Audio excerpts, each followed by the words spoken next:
అమరావతిని లేపడానికి కొండవీటి వాగు వరదంతా కూడా పొన్నూరు వైపు తరలించి పొన్నూరుని ముంచేశారని వైసీపీ నాయకుడు అంబటి మురళీకృష్ణ గారు చేసినటువంటి అసత్యమైన ఆరోపణల మీద నీటిపారుదల శాఖ అధికారులు పోలీస్ స్టేషన్ లో ఫిర్యాదు చేస్తే నిన్న ఆ యొక్క పోలీస్ శాఖ దర్యాప్తులో అంబటి మురళీకృష్ణ గారు నీళ్లు నవ్వులుతూ ఆ యొక్క సమాధానాలు చెప్పలేనటువంటి పరిస్థితి చూస్తే ఆయన ఇవన్నీ కూడా నీటి మూటలు నీటి మాటలే అని అందరికీ అర్థమైనటువంటి పరిస్థితి.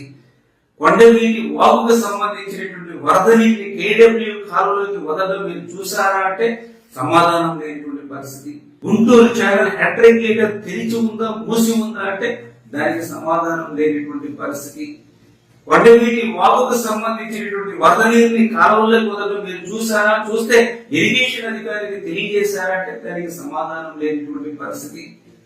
పెదకాకాని, చేబ్రోలు, మంగళగిరి, తాళికొండలో అధిక వర్షపాతం పడినటువంటి విషయాన్ని మీరు గుర్తించారా అంటే సమాధానం లేనటువంటి పరిస్థితి.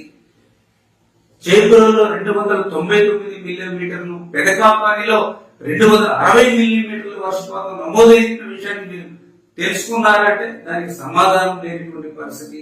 హెడ్ రెగ్యులేటర్ ఏదైతే ఉందో ఆ హెడ్ రెగ్యులేటర్ దగ్గర లిఫ్ట్ అంటే కొండవీటి వాగుకు సంబంధించిన వరద నీటిని కృష్ణానదికి లిఫ్ట్ చేయడానికి 5000 క్యూసెక్ల సామర్థ్యం కలిగిన పంపులు అక్కడ ఉండగా అందులో వరద నీరు కేవలం 2000 క్యూసెక్లు మాత్రమే వస్తే దాన్ని ఎప్పటికప్పుడు కృష్ణానదికి లిఫ్ట్ చేస్తూ ఇంకా 3000 క్యూసెక్ల వరద నీరు వచ్చినా కూడా లిఫ్ట్ చేయగలిగినటువంటి సామర్థ్యం కలిగినటువంటి పంపులు అక్కడ ఖాళీగా ఎంటీగా ఉంటే ఆ వరద నీటిని వేరే ప్రాంతానికి తరలించి మరలించేటువంటి పరిస్థితి ఎందుకు ఉంటుంది అని మీరు భావించారంటే దానికి సమాధానం చెప్పినటువంటి పరిస్థితి. ఒక్క కొండవీటి వాగు వరద నీటి గురించే కాదు, ఆ ప్రకాశం బ్యారేజీ నీటిలో పనిచేయట్లేదు, బెజవాడ మునిగిపోతుంది. పోలవరం ప్రాజెక్టు కాపర్ డ్యామ్ కొట్టుకుని పోతుంది. తుంగభద్ర ప్రాజెక్టు గేట్లు పనిచేయట్లేదు, ఖరీఫ్ పంట ఉండేటువంటి పరిస్థితి లేదు.